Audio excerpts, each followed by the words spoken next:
thank you for stepping in here today. I do appreciate you. Um,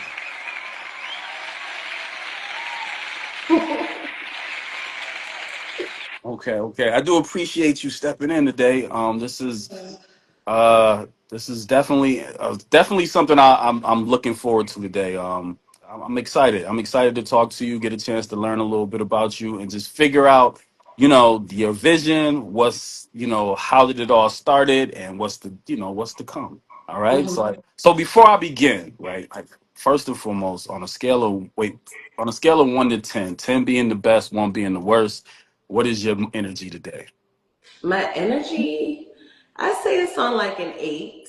Eight, I had eight. work this morning, so I'm a Mhm. little bit tired from that, but it's a good day. Okay, I like that. Eight is good. A 10 can. I don't. What can make it a 10? What can make it a 10? That's such a great question. Maybe if I like go for a walk today, Hmm. and do something creative, that would probably make it a 10. I love that. I love that. All Yeah. right, so to everybody that's just stepping in here, I do want to say this is someone that has inspired me as well. Well, re-inspired me to do some things in my life. So I do want to say that that's the power of Black women. I just want to let you know that. Two, I want to make sure I'm saying it. Is it Kira or Kiera? Key era. Kierra. All right, just want to make sure I'm getting that correct. So Kierra is the creator of Yas Black Girl, Mhm. which is a dope. It's a dope. It's you explain it way more than me, but from what I see, it definitely is empowerment for Black women. If you get some nuggets, some gems from it yourself as a man, that's kudos to you. Hopefully, you learning some things as well. So I just want to just introduce y'all to Kierra. And we're gonna just discuss a few things, have some fun, have a little good conversation, and we're gonna get about her way for the day. All right. So, um, listen, I have to take this back to when you met me. Mm. And when you first met me, we were at the Brooklyn Museum, right? Okay. I was with a cool friend. We were there. We were just like looking around, chopping it up. And I've been like away from the camera a lot, just kind of like just being to myself. But somehow the camera always seems to come and find me. When you And that person, you that person. and here you come, right? With your beautiful bubbly energy, you got me to just talk and get out my comfort zone a little bit. I was like, all right, this is fly. I like this. And I remember posting the video, and for one, I was just checking myself out. I'm like, oh, that's how I look now. I look good, the camera, everything was shining. But the thing I want to tell you is what you do, I know, is definitely focused for women, right? Black women in Mm. particular. But like I remember being a kid, my mom used to buy Essence magazines. Mm. And in the Essence magazines, it was curated for, women at the same time, black women. But there were also articles on like, what black men are doing, families and so forth. But I used to read that information and I used to like, I know you talking over here, but as Mm. a black man, I need that information too because That's it was great. stuff that I wasn't getting normally in my neighborhood. So Yeah. my point of that is like you don't know how much inspirational. Well, the Lord says we all have different gifts, Mm. but you don't know. I mean, maybe you do. How inspirational it is for somebody like myself, just as a black man who watch it, who learns, who willing to unlearn certain things and willing to relearn new things. So Mhm. my point is, what started the journey, and just what started the journey of Yes Black Girl. That's such a great question. I love talking about it too. First of all, thank you so much for pouring into me right now Hmm. and for saying everything that you just said. That means a lot to me. But Yes Black Girl was actually born out of my graduate thesis. I was in grad school and I did like a hashtag project on Twitter that Hmm. was also called Yes Black Girl. And years ago, when I was still in undergrad, my best friend and I said we were gonna like start a podcast. And I just got the idea one day to do a podcast that would allow us to interview Black women across multiple disciplines and just talk about the work that they're doing in the world, especially when it came down to like creatives and entrepreneurs. I just really wanted to create a platform that challenge some of the more negative stereotypes that we see about ourselves in media today. We Hmm. don't get a lot of positive images of ourselves in the mainstream, even though I know that they exist. And we do have platforms that are geared towards Black women.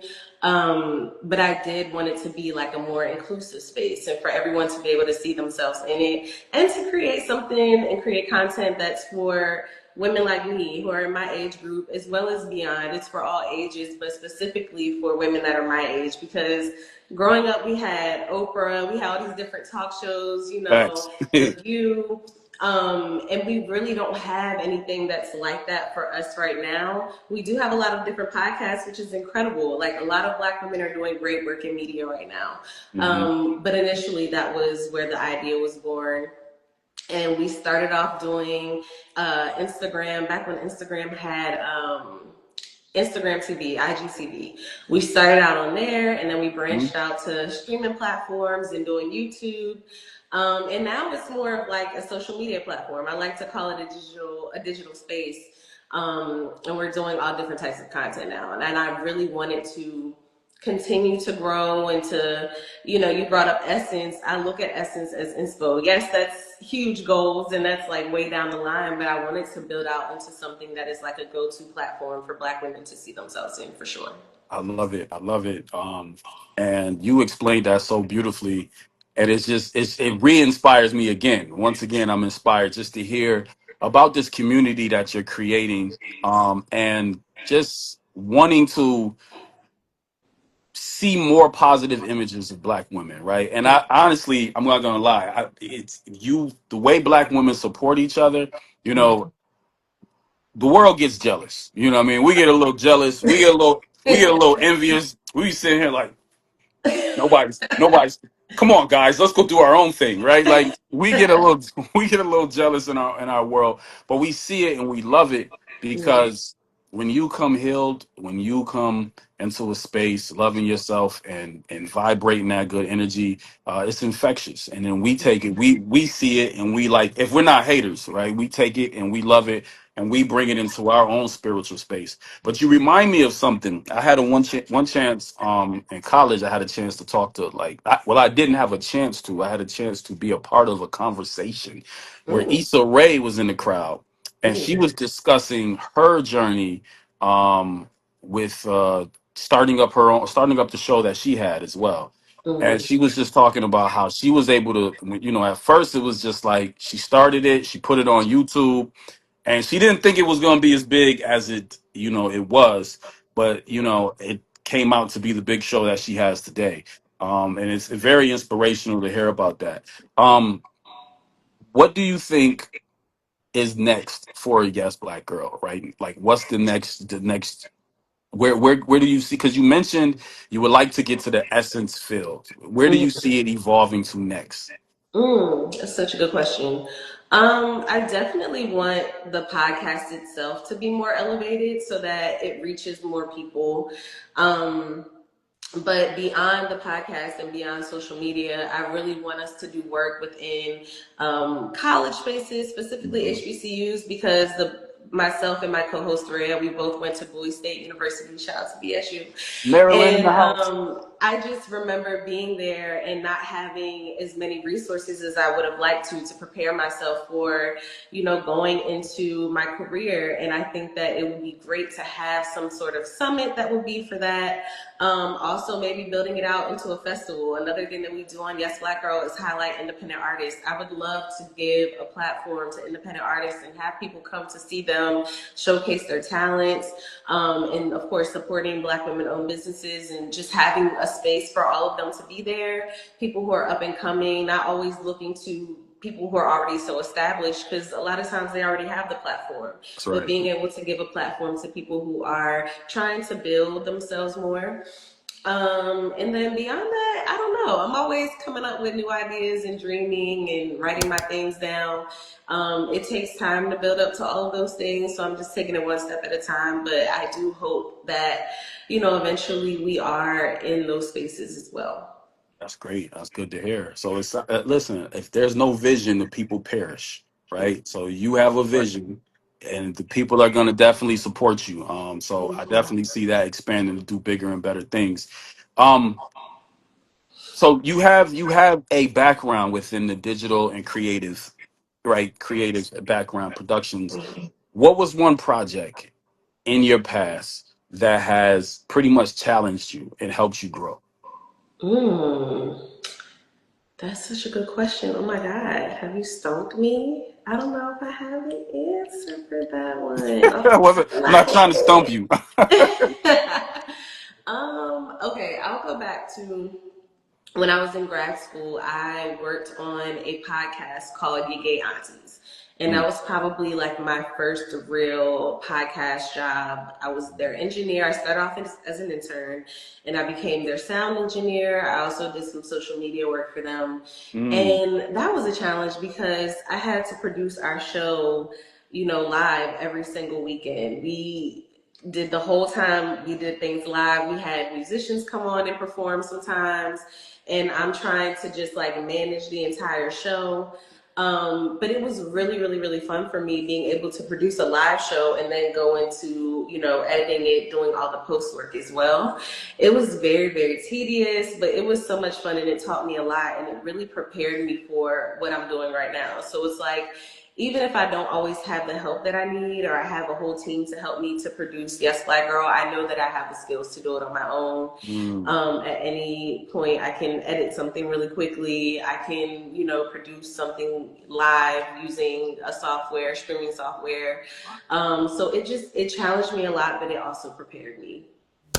I love it. So definitely, they say nothing in the world is in vain, right? So Mm. everything means something for some reason. Either you're gonna feel it now or you're gonna understand it later. So Mm. just listening to what you just explained, like having that moment and then working in the background a little bit, you're able to like independently take care of certain things on your own now.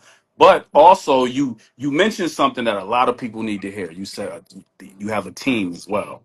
Mm. How important is it to have a team? Whew. Having a team makes things so much easier, especially when you have like a unified vision. You mentioned vision earlier. And when people see what your vision is and you Hmm. can rely on them to kind of help you achieve that, it makes it a lot easier because when you're doing everything on your own, when you're more of like a one man band, sometimes you can spread yourself too thin. And I've been there. Yes, Black Girl we started in 2021. And in the beginning, I was wearing a lot of hats. I still am wearing a lot of hats. Right. But like, I burned myself out like when we first started because I was editing, I'm booking guests, I'm hosting, the podcast, I'm doing the social media. I was doing everything. And it was Hmm. really like getting to me. I know So all about anytime that that. I have friends say like, let me step in and do some social media work for you, I can, help you with posting.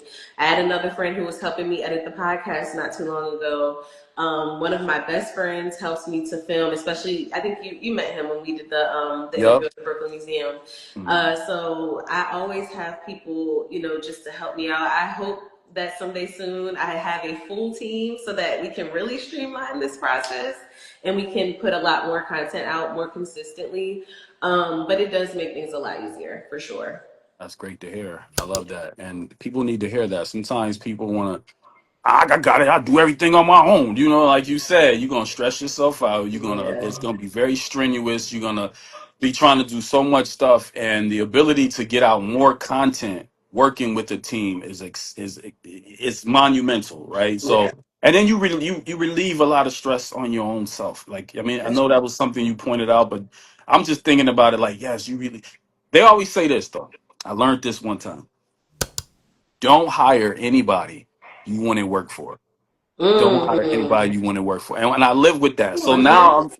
I'm like, yo, that is something that I stick with. So now when I Mm-hmm. work with people, if I'm gonna work with you, I have to personally say to myself, would I want to work for you at the same time? Mm-hmm. So, because some people are great teachers, but not good leaders. Some people are great leaders, but not good teachers. Some Yeah. people are just all ego, but can't follow. So it's a lot. But you Yeah. mentioned some great stuff here.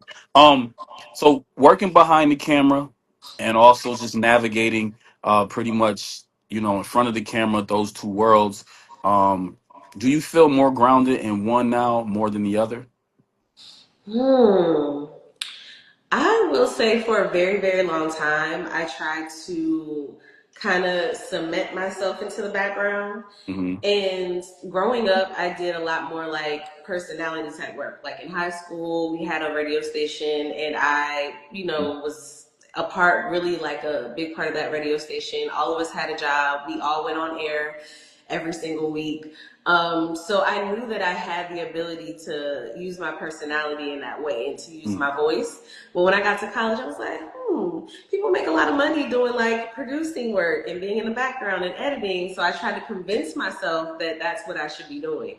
And even though I think I have an eye for that and I'm sufficient in that, I do feel much more grounded when I'm using my voice because I just feel like I'm a yapper. Naturally, I love to yap. I love to talk. Hmm. I think that that's one of the gifts that God gave me. So naturally, I just feel more alive and more grounded when I'm using my voice and I'm in front of the camera in that way. Mm, I Yeah. like that. Um, yeah, I can see that as terms of like you feel more grounded because do you feel like it just helps steer the vision a little bit more? Like if I'm in front of it, I can get the vision out that I want to see. You're gonna Mm-hmm. be in front of it. You're gonna be a little too nervous. You're not gonna say Mm-hmm. what you should have asked this. You didn't. If I mess up, I'll take the blame. But if yeah. Yeah, for sure. I think so. But it also like I don't know, there's something about the branding aspect too. Like when people Hmm. can recognize you and you're attached to the thing that you're creating, I think it makes it more powerful that way as well. Hmm. Um, but yeah, I agree with that. It definitely is something about being in front of the camera for sure that just kind of changes it and you can kind of steer the wheel a little bit more for sure. Have you ever heard of the Black Girl art show? Yes, I have. Yes. Have you ever Huge fan been? of them. Have you ever Have I been? been to their festival? No, not yet, unfortunately. Oh man, like you got to check it out. You got Yeah. to check it out. My Like mom keeps trying to get me to go, but y- it looks amazing. And I follow them on Instagram and I'm just like, oh my God, I gotta go. But yeah, yeah, it's in yeah. I went to the Black Boy art show recently, and I was just like mm, blown away with like how when we show up with our style, our personality, just our flavor, just the way that when we're just naturally able to be ourselves, we come looking amazing. So I'm definitely you're gonna like enjoy it. You're gonna definitely enjoy it. yeah. I think I that'll be think cool so. for you. So like, how do you pick and choose? Like, who do you want to capture in front of the camera? What? Mm. How do you say? You know what? I'm gonna go after you real quick. How do you pick? How do you do that? Well, for me, especially if I'm doing like a street interview or even being at the museum like we were that day, I love, first of all, I live in Brooklyn. So being in Brooklyn, when you go to an event, people show out. You just mentioned how black people love to show up in spaces. We be fly, we always got our style, and we love to be seen. Naturally, we love to be seen. We love to be in front of the camera. So when I see someone with a really, really cool style, I'm naturally just gonna go up to them because I'm like, they clearly want to be seen. Look at them. They got this fit on, Facts, they facts. fly. Let's hear what you have to say. So those are the people that I'm normally like attracted to.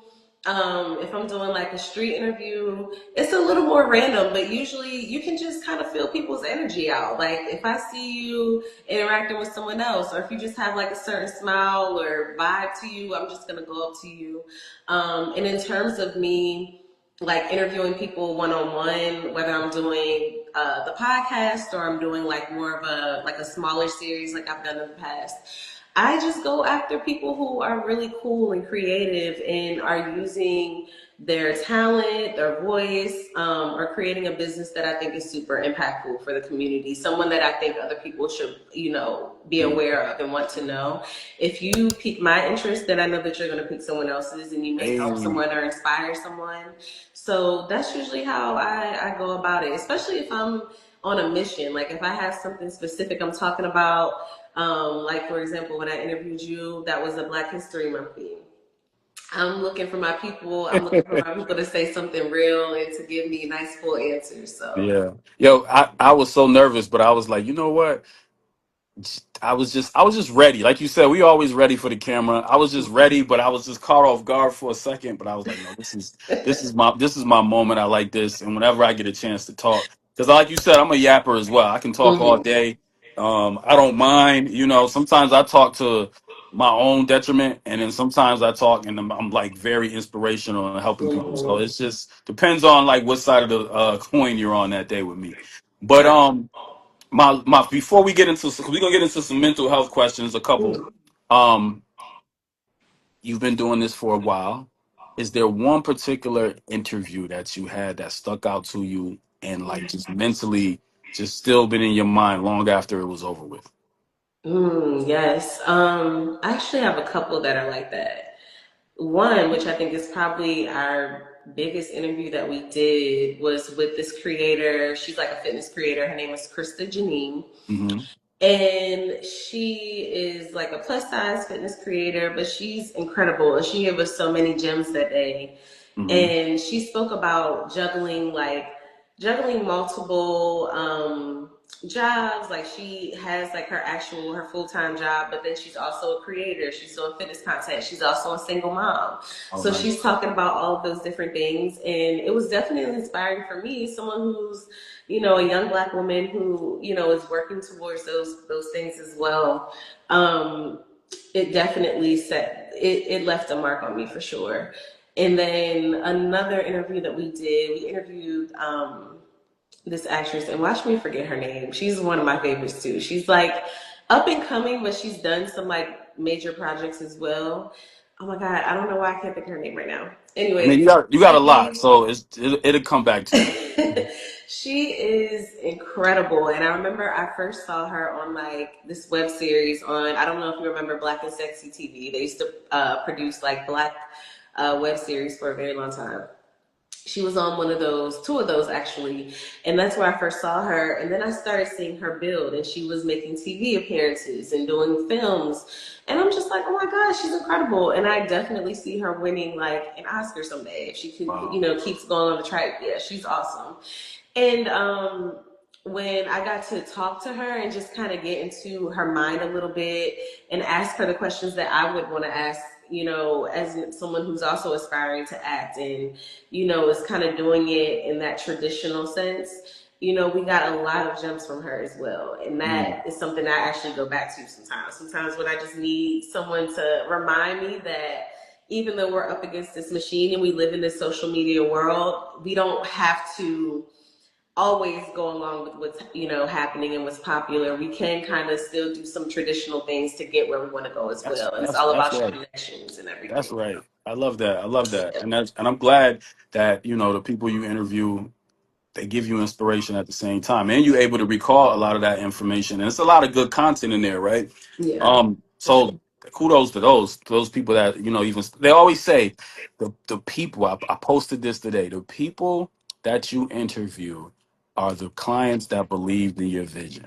They Mm, believed in your vision, right? So we always got to salute and shout out to them because they yes. definitely help. So moving forward to why we're really here, right? Not Mm, just we're here for all of this, but we're moving forward to my part of the section. yes. Mental health is extremely important, and I created this to normalize, therapy, but also emotional literacy, and Mm, doing that just through culturally grounded conversations, education, whether it's through art, fashion, music, etc. So, being someone that's in the media, digital side, producing side, what is some things that you do when you just feeling a little off? You're trying to get back, recenter, rebalanced. What is something you do for your mental health to get you, back to normal? I go outside. Mm-hmm. I'm a country girl. I am from a small town in Maryland. Mm-hmm. And so I grew up loving to be outside. I go out and touch some grass, whether that's me going for a walk. Right now, it's summertime. I will go to the beach. I will get on the New York ferry and just be out there looking out at the water. That always kind of helps me reset. I always tell people that the ferry is my happy place. For most people, that's their little transportation back and forth between the islands. But it just does something to me, like being out there. I also spend time with my friends. I spend time with my friends to rejuvenate me, for us to bounce off of each other creatively, just to release and let loose a little bit. And then as someone who just loves the arts, if I'm really needing to just like recharge, I'm gonna chill. I'm gonna watch my favorite comfort show. I'm gonna read a book that I love. Like, and then of course music. Music is always gonna get me where I need to go. Whether I gotta sing it out real quick, whether I gotta move my body and dance. Mm-hmm. That kind of helps to get me back to my center. And then I love that you asked this question because quite recently I was having a really, it was like maybe sometime last month, I was having a really, really, really hard week. And I just remember coming home and just feeling so defeated. And of course, you can lean on. I love to, I'm gonna talk to God about everything, and I'm gonna pray and always rely on that. I also have a therapist, so when I'm really going through it, my therapist also helps me. But my family is at the center of everything for me as well. So when I'm going through something, I'm calling my mom, I'm calling my godparents, my grandparents, and they always pour into me and remind me of who I am when I can't remember sometimes. Mm-hmm. And just, give me what I need to keep on going. So I'm always super grateful for them and for just my entire support system as well. It's really a blessing because so many people don't have that. So I make sure to thank God for mine every single day. 'Cause, We love that. We yeah. love that. Definitely got to have, like you said, a good team. But also, even with that, you have a good, solid foundation of people that you trust, that you believe in, that's there for you. So you mentioned having friends, going outside, getting some of that sunshine, grounding. Which a lot. If you don't know what grounding is, I mean, I don't know. I can't speak for Kierra's version of grounding, but the therapy version is like having your shoes off, putting Mm-hmm. them on the grass, or and because if you want to get technical, it says that your body has an electrical charge. So when you're Mm-hmm. able to put it on the ground, you're able to recharge through the Yeah. ground, and it gives you a little bit more of like positive energy. Yeah. But you can lay down too, right? There's so many different things. So I love that what you were mentioning, chilling at home, watching like Netflix, hanging out with friends, reading a book, talking to your mom, and Mm-hmm. just keeping your family at the center of everything. And that's Yeah. extremely important. Because my next question is, some people get so overwhelmed being in the industry. Some people can like lose their minds being in the industry. How do you keep your purpose, right? Like, how do you keep focused and keep your purpose when you are just mentally just feeling defeated and feeling drained? I know you mentioned your family, Mm-hmm. but when things get noisy and overwhelming, how do you like keep your purpose? I'd say a big thing for me right now is journaling. It's something about being able to write down how I'm feeling and get it down on paper that does something for me. And if I can't journal, I'm gonna do like an audio note. And Mm, once I talk through everything, I can kind of come back at it. One thing I love to do is talk to myself. I talk to myself. I don't care how crazy I sound or look. I could be outside walking down the street and I'm having a conversation with Kierra all the time. So I'll have a conversation with myself to pour into myself and remind myself of like what it is I want to do. I also can't imagine myself not going after my dreams. That's just mhm. something that seems crazy to me. I can always pivot and maybe change my course a little bit, but it's something that I don't know. I don't know if other people feel this, but like when you really, really believe in something and you believe in yourself, and you see something for yourself, I feel like it's Right. already happened. So you can't just give up just because something has gotten hard. Hmm. And it's like if I know that this purpose is not just for me, but it's for others as well, it's a reason why I'm on the path that I'm on. I like to look back and look at what I've already overcome. That's I've been right. here before. If I'm down, I've been That's down right. before I got right back up. So it's like I'm not a stranger to having to, fail and get back up again. So I can always do that. And then also again, like looking back and seeing what I've already accomplished, and the fact that at one point I thought about those things as well. I manifested those things. I prayed for those things, and they For came sure. to me. I made it. I was able to make those things happen for myself. So why would I stop now? I can keep going. There's no reason to give up on what I feel my purpose is and what I see for myself as well. I love that, man. You Yeah. said so many gems, so many things that I hope people are gonna like resonate with, and I mean they will. And just take from this interview is just such a monumental just advice and I or suggestions. And I love what you mentioned.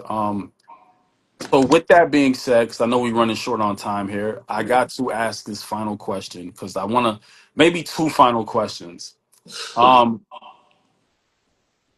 you mentioned journaling. Mm. You mentioned, going outside. You mentioned having a therapist. What would you say to anyone that's kind of like, you know what? I don't want to talk to a therapist. They don't get me. They don't understand me. Um, it's just gonna be, just a. I'm gonna feel weird and awkward. Like, how would you? What kind of advice would you give to a friend to get through that period? Hmm. Something that I always like to do is to listen to what's going on with a friend or anybody who's like in need. I love being able to just be that presence for them if they just need Hmm. to talk about something. Um, but me being who I am, I'm always going to encourage you to, like I just said, journal, always write down whatever it is that you're feeling, and then encouraging them to do something that feels good. Hmm. If you don't really feel like doing therapy right now, that's cool, but also like sending them some type of inspirational, videos, something that I feel like can speak to them without them feeling like they have to talk to a stranger about it. And then again, yeah, just encouraging them to go and do the things that usually bring them joy and make them happy until they feel like they're in a better space mentally. And then maybe we can revisit the conversation about, therapy. Because I do feel like therapy is super important. Like you have to, if you really are going through something, there's something about a therapist. They're going to give you tools that you're not going to get from anywhere else. And a lot of Hmm. people are scared, especially in our community. It's really hard to convince them. And, we come from, a lot of us from, religious backgrounds, and we think that we can't do the therapy thing and we just got to rely on God. But God gave us therapists for a That's reason. right. That's right. That's right. You got to Oh go to man. them and get those tools so you can help yourself. But yeah, if you're not really feeling it, I always encourage people to just do the things that make them happy, lean into Mhm. their joy a little bit, and then find other ways to vent and release and, just feed themselves in a more positive manner for sure. That's right. Thank you so much for your time. You said some Thank you. words of inspiration, just beautiful, just beautifully said, eloquently said, and I wish you the best on everything you do. Um, Likewise. before you go, what advice would you give to like young Black women just entering the media or content creation world, and just like what can inspire them to help them stay creative? Mm. The first piece of advice that I would give is to stay authentically yourself. And I know a lot of people say this, it sounds a little bit cliche, but it was something that I had to learn because it's like when you are trained in media, they teach you to be like super cookie cutter and to just do things, in a certain way. But you have to just, especially in the social media landscape, you have to let yourself shine, let your personality shine. Mm. Otherwise, people are going to clock you and they're going to be like, oh, it's not really giving Yeah, yeah, authentic, yeah, yeah, yeah, yeah. So you got to be yourself. Definitely connect with everybody that you possibly can, whether that is on a more professional level, connected on LinkedIn with people I've met. So many incredible people in media just by shooting They my say shot that's on the spot. LinkedIn. Yep. Yep. Yep. But also meeting people outside, like going Hmm. to events to meet people who are in your industry. That'll take you super far. It's something that I'm still working on myself, but I know that it gets people into doors that they otherwise would not be able to get through. And I guess the last thing would be to just always continue to learn. Never think that you're above being able to learn new Oh things. man, let's Yeah. go. They say enter a room with a sober judgment. Never think you better than anybody. Enter Mm-mm. that room. I just like you said, always be willing to learn. So I love that. Kierra, where can we find you? All right, you can follow us at Yas Black Girl, which is Hmm. YasBlackGirl on all platforms. We're on TikTok and Instagram, and then you can look us up on streaming platforms where podcasts are available to listen to the podcast as well. And you can follow me on Instagram at Unique Genre as well. I love it. Thank you so much for stepping in. I wish you just the rest of the beautiful summer. Enjoy your day. You Enjoy your too. afternoon. And Thanks for having me. of course, we'll chop it up sooner than later. Yes. All Have a right. good Peace and love.